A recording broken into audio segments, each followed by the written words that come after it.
Hey guys, Trent here coming at you with another video. So this video is going to start my series of identifying vintage Masters of the Universe action figures, and we're going to start all the way in 1982, Wave 1. So this is Part 1, Wave 1, Masters of the Universe Vintage Action Figures, 1982. So if you're new to my channel, welcome in. My name is Trent. I'm a part-time reseller on eBay. I do it for fun and profit, and I take you along for the journey. So please hit that subscribe button for more great videos in the future. Yeah, when it comes to reselling, there could be a lot of interesting vintage toys you come across, and nowadays they're really hot and they're worth good money. But I think a lot of times there's a lot of little parts and pieces that come with these vintage figures that not are as easy to identify, and you may not realize that some of this stuff is actually worth really good money. It just depends. So vintage Masters of the Universe is near and dear to my heart. I love to collect it, but I do sell it too. I buy lots and sell them, to sell them back and make money and add to my collection. But that's not true. Just keep collecting and we're broke. So without further ado, let's go ahead and look at the very first year of Masters of the Universe, 1982. We're going to look at the action figures. We'll go through all the action figures. Then maybe later down the road in other videos, I'll go on to the vehicles and play sets and things of that nature. All right, here we go. Vintage Masters of the Universe, 1982, Wave 1, or the 8-back. This is what was on what they call the 8-back card. The back card of the figure had 8 figures, and it was these right here on the very first release of Masters of the Universe. So this is the very first wave, probably the most recognizable and iconic wave.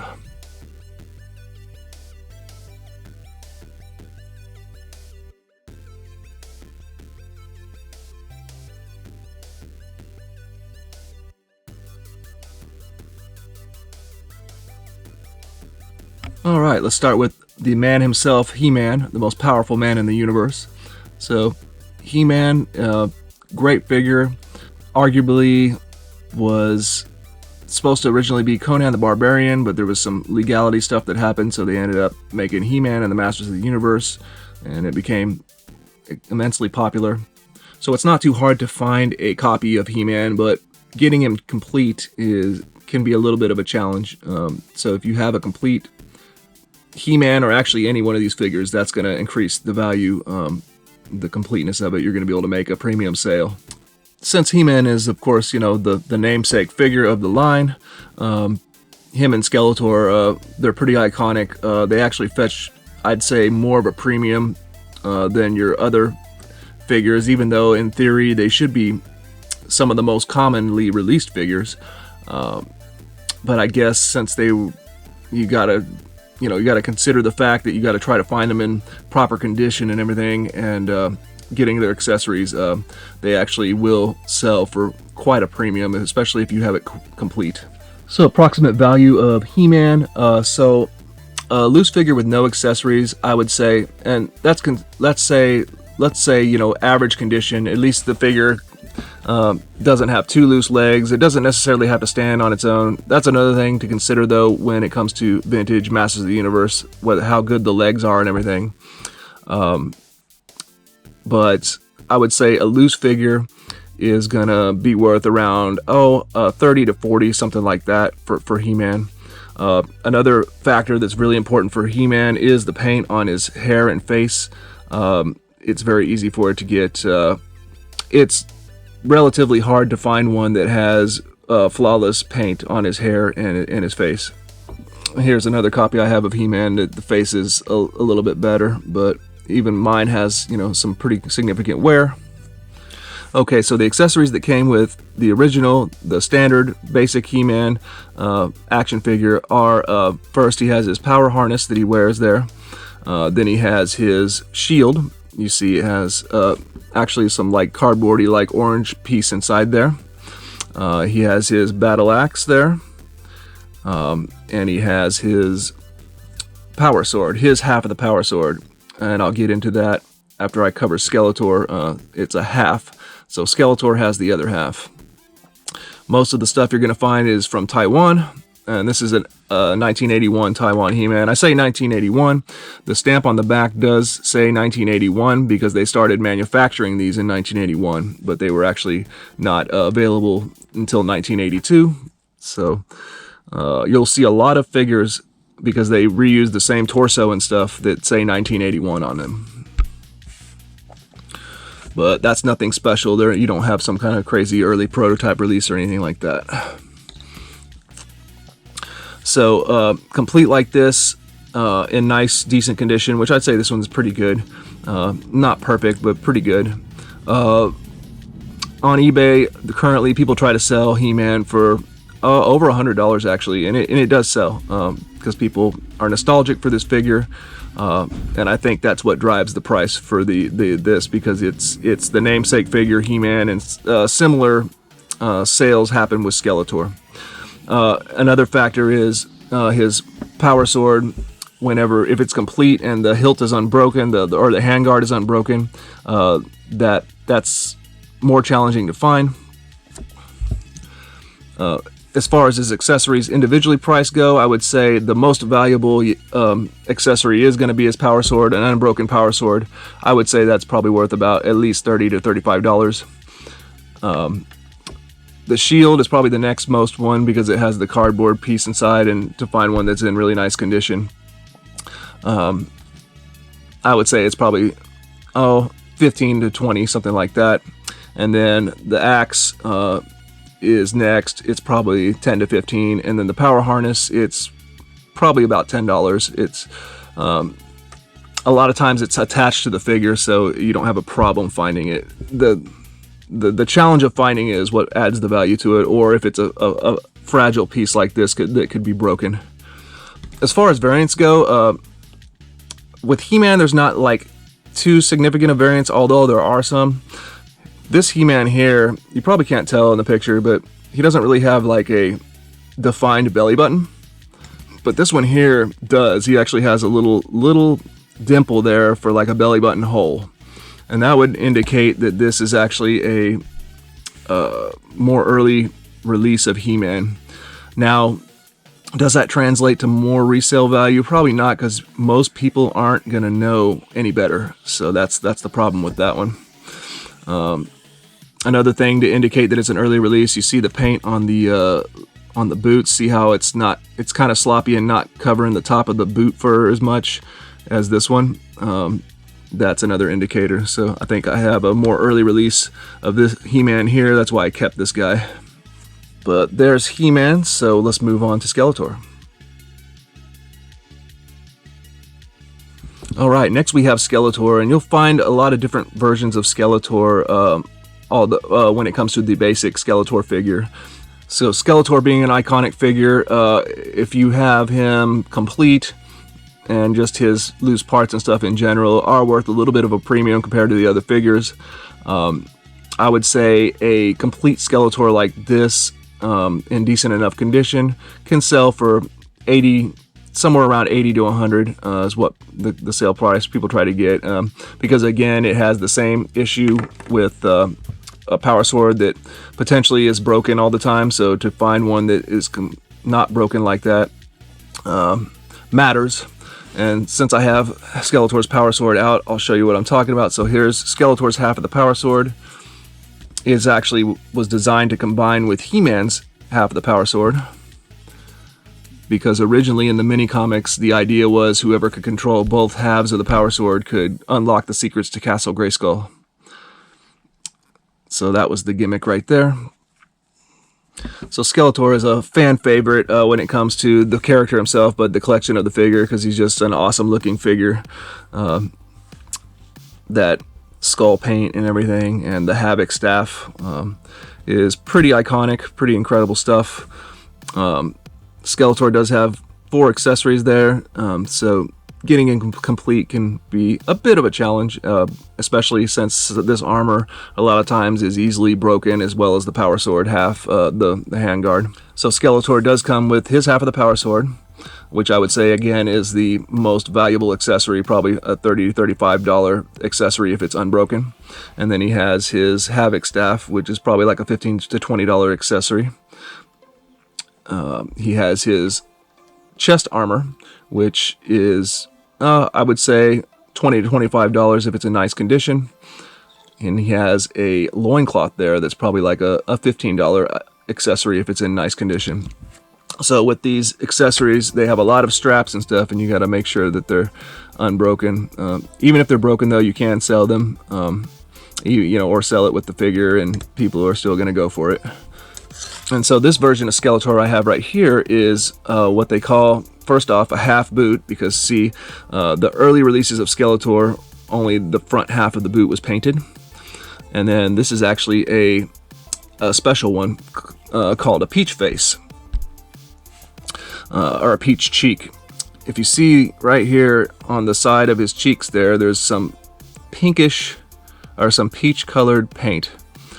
That paint is only on the very early releases of Skeletor.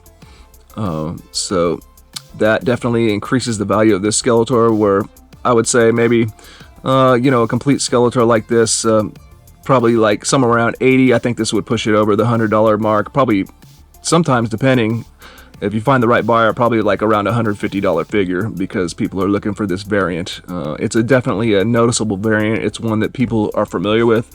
And so identification of the peach cheek Skeletor, usually, well, they almost always have half boots, okay? And then they have another feature that is pretty unique, is the purple trunks. Most Skeletors you find are going to have black trunks here, but he has purple trunks.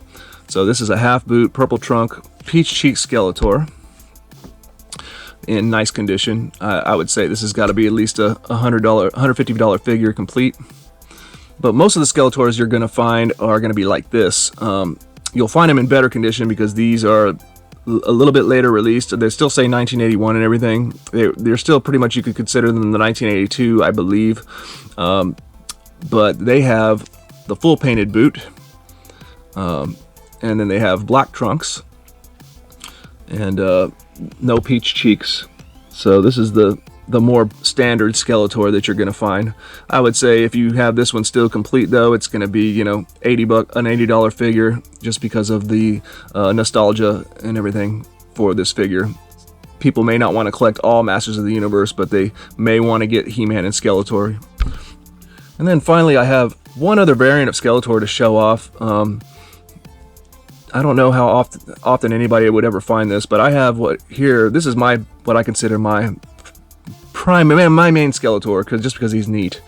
I have a peach cheek Skeletor here, and the paint is kind of wonky. But so he's a peach cheek, half boot Skeletor.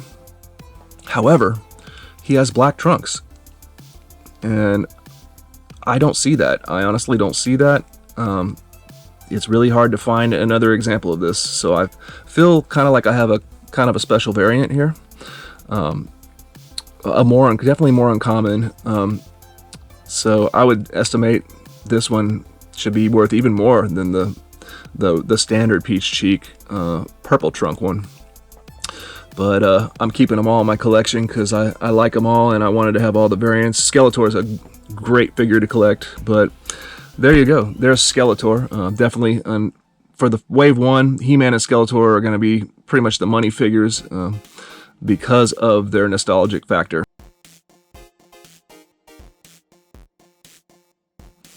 Alright, next up on Wave 1, we've got Man-at-Arms. So Man-at-Arms is another heroic warrior. By the way, let's go over that real quick. So in Wave 1, there was 8 figures released. There were 3 evil warriors and Zodak, which originally was evil, but he ended up being neutral. So we have Skeletor, Beastman, Merman, and then Zodak was a neutral character, but he makes up that side of the wave, I guess you could say, the evil warriors part of the wave. And then we have the heroic warriors, He-Man, Man-at-Arms, Tila, and Stratus are the heroic warriors. So Man-at-Arms, the heroic warrior, is pretty easy figure to find most of the accessories. He doesn't hold as much of a value because of that. He's easier to complete, easier to find, very common figure. I would say a loose figure in decent enough condition is probably only like a $15 figure at the most. But with his accessories, don't really sell for a lot individually because they're just easy to find, I suppose. A lot of times they're going to be attached to two man-at-arms. I guess probably the most expensive accessory would probably be his mace, because a lot of times it would have gotten lost. It's probably like a $15 to $20 accessory. The other accessories probably $10 or less, actually. They're just really easy to find. So you get a complete man-at-arms in nice condition. I would say he's like a $30 to $40 figure. He's a little bit cheaper. One thing to look out for, I will say, is most of the man-at-arms you'll find this paint right here on these red dots don't exist on most man-at-arms. The dots are not painted. That's the common man-at-arms you're going to find that's worth 30 to 40. I happen to have a man-at-arms that is from an early release, very early release, and that's why he has the red painted dots on his head. That, I would say, makes this a premium figure. I would say it's probably worth $20, $30, $40 more, because the right collector is going to want that variant, and you're going to be able to get that premium price, especially if the figure is in good condition, of course. Okay, and so recapping man-at-arms accessories to make him complete, he comes with his mace, he comes with his chest armor piece, he comes with his shoulder armor, and then he has a knee guard. So 4 accessories to complete man-at-arms, and I'd say you've got a $40 figure. And of course, that is subject to debate depending on condition and all that kind of stuff. And like most vintage Masters of the Universe figures, you're gonna have to make sure the buckles and everything are nice. Something to consider. You want to let your customer know. But if you got a broken buckle or two, don't worry about. Just disclose it, and you should be fine. All right, next up we've got another evil warrior. We've got Beastman. So Beastman is a pretty interesting one. He has some pretty cool accessories, and depending on how good a condition of face paint you find, he could be worth a little bit of a premium. But I would say, on average, I would say a complete Beastman, if you get him like this, $60 probably is a good number to throw out there. The accessories vary in price. So the accessories that come with Beastman are his chest piece armor, whatever it's called. He has 2 shoulder pads, and then he has a whip. Now this whip is pretty interesting because this is a reuse of a mold from a toy line made by Mattel called Big Jim in the 60s or 70s. So that's why this whip really doesn't make sense. Like, it looks like it doesn't even belong to Beastman. He has to hold it on the handguard, but that's actually an authentic vintage Beastman whip. But it was originally molded for a bigger figure from a line called Big Jim. So that's Beastman's whip. That's going to be the most challenging accessory to find, I would say. It's probably worth $20, $25. Mine's actually broken. If you have one that's unbroken, I would say, yeah, it's probably like a $25, $30 accessory. His shoulder pads can actually be quite challenging to find as well. I would say those are probably worth at least $15 a piece as well. This chest piece is worth hardly anything because it's almost always attached to Beastman, so that's really not any challenge to find whatsoever. This particular Beastman of mine for my collection has a really nice flawless paint job, so I would, if I were to sell mine, which I'm not, but if I were, I would try to get a premium for it because most of the time this face paint is going to be scuffed off a lot. So again, you got to look out for buckles and everything not being broken. That condition does matter, but is not a deal breaker. So yeah, Beastman, another great figure of Wave 1. Probably about a $60 Evil Warrior figure if he's complete. Oh, and the figure himself, if you just had a loose figure, Beastman, let's say with just this chest armor, because he's almost always going to have that, he's probably like a $15 figure like that. Alright, next we have the Heroic Warrior Tila. So Tila was the one and only female figure from Wave 1.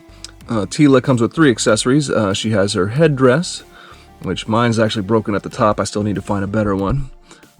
She has her shield, and then she has her little snake staff. There are different variants of Tila's hair color and boot color and everything, but I have noticed that it really doesn't make much of a difference in price depending on what color hair. This is more like the reddish style hair that my Tila has. A complete tila like this, let's say if that headdress weren't broken, probably a $40 figure. Maybe knock $5 off of it because of the broken headdress there. Individually, the accessories, the hardest one to find is, believe it or not, the staff. Even though her hand is permanently closed, she should not let go of that thing, but it's probably like a $20 item by itself. And then these accessories are 10 to 15 depending. And then the loose tila by herself is probably $15 max. But if you have a complete tila in decent condition, you probably got a $40 figure there. Oh yeah, before I continue further, I forgot to mention, all these figures, Vintage Masters of the Universe, especially in Wave 1, later on, as the figures got more gimmicky, they didn't all have this, but they all have a spring action waist, so like a power punch feature. So that is one other thing you need to test out and make sure works, and if it doesn't, you should disclose it. So tila, even on the female figures, tila is the same, has a spring waist. Alright, next up we've got Merman, an evil warrior. So Merman's pretty cool. He's got 3 pieces, 2 accessories, but one breaks into 2 pieces. You've got his main armor piece, and then he has what they call a bow tie. This little piece will come off. The little bow tie piece on his armor is a separate piece. Sometimes you'll find him without it. And then he's got his merman sword, which people always call the corncob sword because of the way it looks. So Merman's a pretty neat figure. There are some variants of Merman where he has I think a green colored belt. That's worth a little bit more money, but not a lot. Pretty neat figure, but he's a pretty easy figure to find in good condition and find his accessories. I would say his armor is probably worth 20 to 25 if it has the bow tie, and then his sword is probably worth $15. You could probably sell all of his armor set. I do a lot of times for 25, 30 bucks. And then the loose figure itself is one of the most common. It's probably only worth 10 to 15 if it was completely naked. But I'd say a complete merman is probably worth 40 to 45, something like that, in nice condition. And then later we'll see this exact same face redone for a figure called Stinkor. Okay, last of Wave 1 Heroic Warriors, we've got Stratos. So Stratos is the winged warrior. He's a pretty interesting figure. He doesn't really have any weapons. His gimmick is that he's supposed to be able to fly. So he's got 3 different accessories. He's got 2 arm gauntlets, or 2 wings, I guess, 1 on each side, and he's got his jetpack. So there are actually 2 different stratuses you can find. I don't know how to tell the difference of the figure, but there's a red jetpack with blue wings and a blue jetpack with red wings like I have here. Here is the red jetpack, but I don't have a set of blue wings. I need to get those. I think the one with the red wings is the earlier one. Sales would indicate that. So a complete Stratos like this is like a $50 to $60 figure, believe it or not. These wings are actually kind of hard to get a complete set like this because you need a specific right one and left one. And then his accessories, yeah, these accessories can actually be worth $20, $25 a piece, these wings, because again, you got to have the specific ones to complete your figure. The jetpack's worth hardly anything, probably $10. But then, yeah, a nice condition complete Stratos like this is probably a $50, $60 figure. I have one that's in really, really nice paint. So that is what a complete Wave 1 Stratos looks like. There is one variant. It is a very one of the more rare HeMan variants is the Bluebeard Stratos. So your standard Stratos has a gray beard just like this, but there are a few out there that have a painted blue beard. If you get one of those, we're talking probably at least, could be worth $100 more, because that's a uncommon. Probably, it depends. It's an uncommon figure, so it's probably worth a lot of money. You'd have to put it on. You'd have to do a little research. One I've yet to find for my collection. So here's what the jetpack back looks like. Alright, last but not least, we've got the Cosmic Enforcer, Stratos. So Stratos originally came out as like a bad guy, but later on he ended up being like a neutral guy. So that's why he's kind of like the fourth evil warrior, at least on wave 1. I would say generally speaking he's probably the least valuable figure, just because he only had limited accessories and they're easy to find. Yeah, he was just kind of a plain figure, I suppose. Yeah, loose with nothing else on him. Zodak is probably worth, you know, only like $10 to $12, $15, something like that. He comes with a chest armor piece, very easy to identify, and he comes with a blaster. Now, I will admit, I am cheating a little bit. I actually don't... I took this blaster from a figure called Cobra Khan because it is, I believe, the exact same one. The only thing I'm not sure is if the actual Stratos one is a little bit more like this red color. So there is that exception. But I think the blaster is easy to get. You can get one for maybe 10 bucks on eBay. But since I was unsure if it was exactly the same as Cobra Khan's, I just grabbed Cobra Khan's for the sake of this video. His armor piece is worth hardly anything because it's almost always included with the figure. It's very, very easy to find. A complete Stratos like this, I would say, is only probably maybe like 20 bucks at the most. One thing to be on the lookout for, you can find this. This is a repaint of Stratus's armor that's from something called the Weapons Pack. This doesn't actually ever go with Stratos. It can go with any figure. So that's where this black armor comes from, though, if you see it. Alright guys, well that's going to do it for this video. I hope you enjoyed part 1 of identifying Vintage Masters of the Universe 1982 Wave 1. We'll see you in the next one.